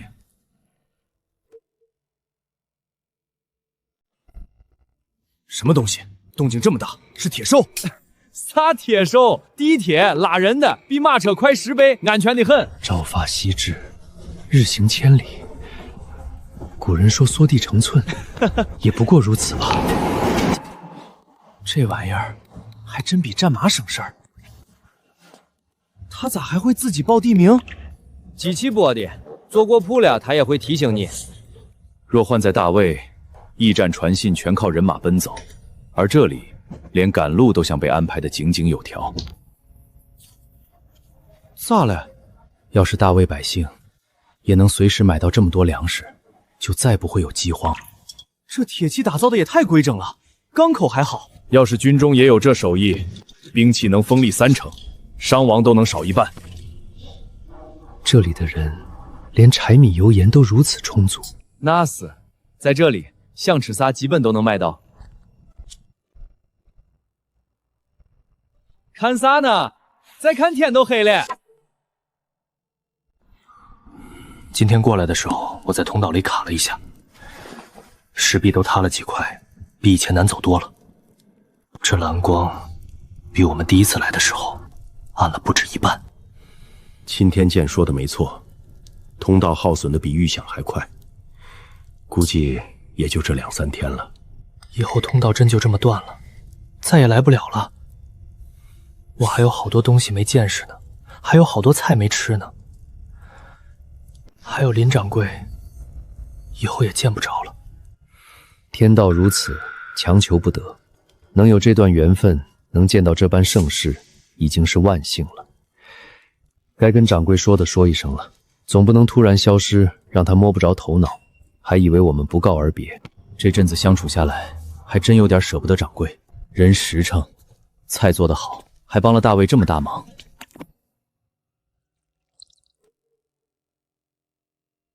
昨晚我送西瓜，听见你们说话了，痛到快不行了，对吧？掌柜的，对不住，瞒了你这么久。之前耽误你救灾，还有忙美食街的事，就没说。如今怕是只剩2、3天了。我就说最近你们过来一次比一次费劲，身上灰也多，我还以为是灶台该逃灰了。嗨，天下无不散的宴席，能认识你这么个厨子，能吃这么多好吃的，还能见识到这么厉害的地方，值了。以后我们回了大魏，也会记得有你这么个朋友。其实第一次钻灶台时，我还以为是萧燕之在暗中谋划什么，想对朝廷不利。我也以为你跟踪我，想找我错处扳倒我。斗了10几年，谁也不服谁，没想到最后一起钻了灶台。你俩也是神人，一个丞相，一个将军，见面先掐，掐完又一块蹭我的饭。趁着通道还没关闭之前，你们还能抓紧学些知识，带些有用的东西回去。回头咱们再一起吃最后一顿饭。多谢掌柜。这个火锅底料做菜香，拿回去记得好好用。花椒别一股脑全下，先煸香，再下豆瓣。还有鱼，刀口别划太深，烤的时候才不会散。白菜籽别直接撒干地，先预扬，苗壮了再移走。还有水渠，底处得开斜口，不然一场大雨就全泡了。我回去便让工部照着给税局图纸施工。这些东西你们带回去，能用多少用多少，不用急，慢慢来。百姓总能过上好日子。这里头有菜籽、效果、碘伏撒布、净水片，救灾和平时都能用。还有这套菜刀是给庆宁的，他爱做菜，这个比铁刀好用，还不生锈。掌柜大恩，大魏百姓没齿难忘。回去之后定会推行新农具、修水利，让百姓都能吃饱饭。我回去就改良练兵之法，稳固边境，护着大魏安安稳稳发展。有我在，北敌打不进来。这个净水片一片兑1桶水，别乱省。还有撒布，用脏了就换，别舍不得。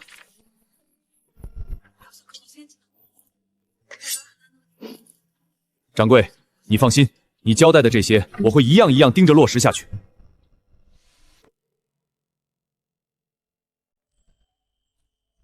今晚上不整虚的，先吃。来，咱们今天只说开心的，谁提伤感的话，谁就把这盘辣椒全吃完。先说你头一回从灶台里冒出来，头发扎得跟鸡窝一样，官袍上一身黑灰，把我吓得碗都差点砸地上。我那时闻着香气追去后厨，刚凑近一步，脚下一软就栽进来了。小13也跟着滚进来，我还以为灶王爷显灵了。还有凌将军上节目那回，你从灶台里灰头土脸钻出来，满屋子摄像机对着你，你手都抬起来了，差点真把刀拔出来。俺去哪儿知道那黑箱子是拍人的？一屋子人围着看，换谁不防着点儿。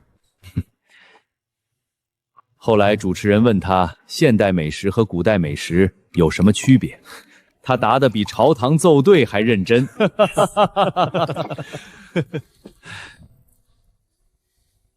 掌柜的，多保重身体，以后做菜少放点盐。掌柜保重，以后要是算了不说了，我们走了。二位也保重，替我问大魏百姓好，问清宁13号。小丞相，凌将军。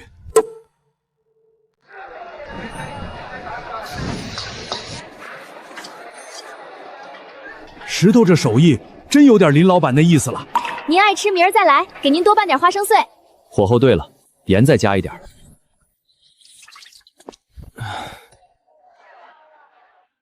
小唐，过来帮忙切个菜。哎，来了。3个月过去，我还时不时给萧丞相他们留碗筷，以为他们还没走，但随着时间越来越久，我越怀疑他们到底有没有来过。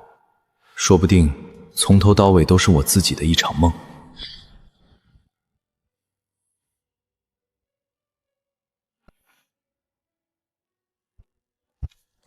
我怕不是想疯了。古代的丞相和将军咋会从我家灶台里钻出来？到底是真的，还是我做了一场太长的梦？刚收了批好东西，今天心情好，来找你蹭口热菜。赵哥，你懂古董？叶动李四，我问你个事，大魏朝的萧燕之跟凌月俩人关系到底咋样？你咋老问这个？他俩呀，历史上出了名的政敌，一个主和，一个重战，朝堂上天天吵，正史里都写冰炭不同炉，水火不容。不过也有怪事，野史上说萧燕之62岁去世时，凌月还从边关连夜赶回来奔丧，在灵堂哭了3天3夜。有人说他装的，也有人说他俩私下另有交情，谁知道呢？政敌水火不容，可我明明看见他们一起救灾，一起喝啤酒，最后还说好要联手治发呆，难道真的是自己做的一场梦？历史根本没变过，他们从来都没有和好过。如果他们真的来过，除了字画，总应该还留下过别的东西。难道只有这些？这字可以是别人写的，这画可以是仿的。除了这个，什么也证明不了他们来过。难不成真是一场梦？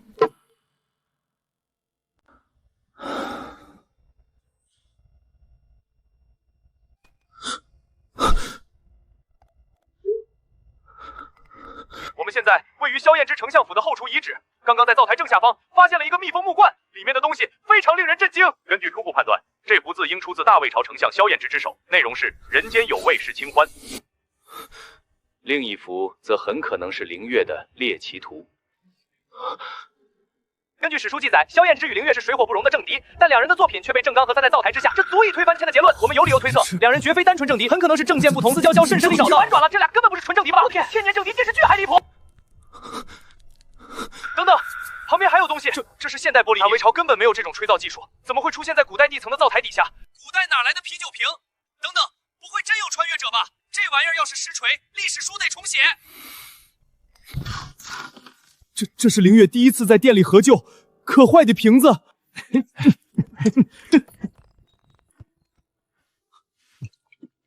掌柜的，这酒还有吗？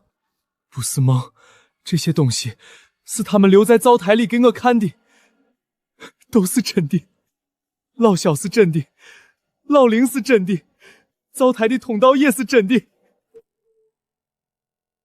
专家在陶罐中发现2本纸质笔记，虽有部分碳化，但仍可辨认出农业、水利、军营卫生以及菜谱等内容。这些技术明显超出当时生产力水平，学界已将其称为锦和技术迷。沙弥团，就是我熬了几个通宵，教给他们的一点小技术而已。萧燕之晚年大力推行新农具，修建淮河水利，鼓励农耕，广设一仓，在年开仓放粮。凌月则改良军制，推广饮水净化与伤口处理法，军中疫病死亡率下降70%，边境稳定长达30年。两人朝堂上仍常因政见争论，但民间却有相将灶台一事的说法。两人一内一外联手开创锦和盛世，大魏国力在当时达到顶峰。你们真做到了，水一通，田就活了。伤口先洗干净，再上药，谁也不许硬扛。多谢丞相，多谢将军。鼎和盛世的出现存在诸多技术断层，萧燕之与凌月的很多改革举措缺乏铺垫，像是凭空出现。或许两人之间曾有一段不为史书所在的奇遇。老萧，老凌，我都看见了。